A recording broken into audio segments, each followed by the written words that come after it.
We're joined by the legendary wrestling champion Bret Hart, who's over in the UK to promote his new book, My Real Life in the Cartoon World of Wrestling. Can we get it now, Bret?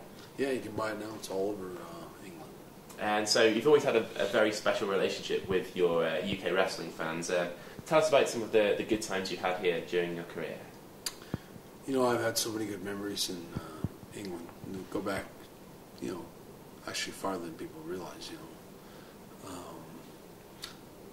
For what it's worth, I was on the final show at Bellevue back in 1981 with Big Daddy and all those guys, and it was just one of those. I remember at the time it was a special night. I remember all the old timers came down to pay their respects to the building and the wrestlers, and I realized that night, and I kind of knew anyway, but there was a real history of wrestling here. There was a real tradition behind the Mick McManuses and all the guys that came before.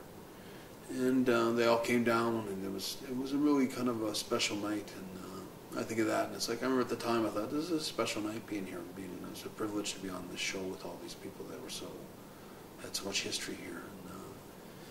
And that. And then you think, well, of course I moved on from those kind of moments to Wembley and the 82,000 people, and they really blow that kind of stuff away. But it doesn't. They all kind of go together. I take, and even in writing my book, I really tried to fill you in on. It was really important for me to write about my time here. The little bit I did here with Haystacks and Big Daddy and joint promotions, and just the way it was back then with the World of Sport, the afternoon wrestling. And, I had somebody yesterday hand me a little disc of my match with Dalibor Singh or something back in 1981. And, it's nice for someone to do that, and I had a lot of special memories then. But for me, going back to more sort of present, not present because it's 10, 12, 15 years ago now, but I had more current memories of wrestling here. I remember in England all over when we used to come here. I don't know if it's the same for the wrestlers today, but people would sleep in the lobbies. It was 1,000 people in the lobby of the hotel. And you come in and they would stampede. You'd come up and you'd be signing autographs and taking pictures for an eternity out there. But it was really special in the sense that you didn't get that anywhere else. It wasn't like that in America.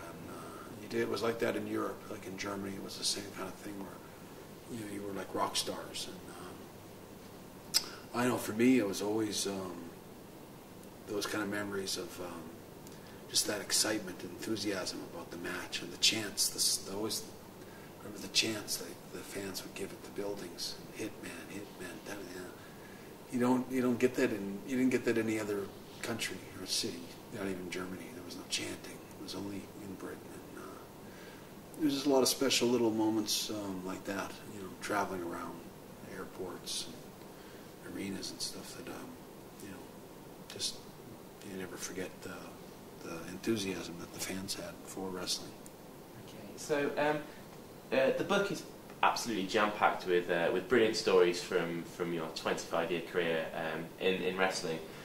Is there any in particular that you'd like to share with us today? From my book? Yeah. Well, I think I wrote enough stuff in there about sort of the whole life of. I think it's very important for me to express to people that sort of want to understand wrestling, especially because Mickey Rourke in the movie The Wrestler kind of stirred a lot of interest about wrestling, I think. And, what did you make of that movie? Well, I thought the movie was really dramatic and a powerful movie and well acted and well directed and everything like that. It was a great movie, but I thought it really slogged wrestling, or kind of took it back a little bit, where you wouldn't be too proud if your kid came up to you and said, I want to be a wrestler, Dad. It's like that movie would make you go, I'd rather you did anything. I'd rather you were a porno star than a pro wrestler kind of thing. And yeah. I don't think wrestling gets a fair shake that way. I think I kind of hoped before I saw the movie, I said, I hope finally somebody can make somebody understand how important, how hard we tried to make wrestling, how much effort went into making the whole show. And wrestling, you can read my book and you can come from that and understand that it's a tough life being a wrestler. And there's lots of bad things that I've gone through throughout my career that I had, like tragedies and stuff that I had to go through. But the truth is that wrestling life was really very good to me, and I had a lot of adventure and a lot of great memories, and even the memories that I had with my brother Owen, I've certainly got more good memories from wrestling than I got from the very, the sad ending that happened for him. So I think the movie was good, but I think they didn't show any kind of, they didn't have any respect. When you finished, you didn't have any respect for wrestling, and I don't think that's fair, because I think in my book it's a little more balanced, that you understand the pitfalls of what the wrestling life's all about, but at the same time you can also see where you're wrestling in front of a crowd like Wembley Stadium, and you got 82,000 people that are just so excited about this match, and I always take pride in knowing that it was a babyface match, like two good guys, and who wants to watch two good guys? I don't think you could sell that very easily anymore. But we had everybody riveted to the match in the back, in the dressing room, and out in the building, and in the arena. It's just special to know that you can connect with somebody so much with sort of just this story. Personally, for me growing up, I think I was 10 when I saw that match, and it just stayed with me for so long and really played a massive part in making me a pro wrestling fan. And I always remember at the start of the match you were getting booed quite heavily, but just as the match went on, you started to win the fans over a bit at a time. Towards the end of the match, it was split really, which was amazing.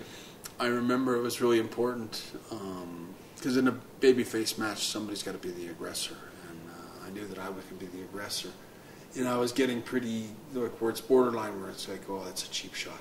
He's being mean, he's doing bad stuff. And, but I also knew, I said, when I lose at the end, they'll forgive me for all the bad things I have done, and they did.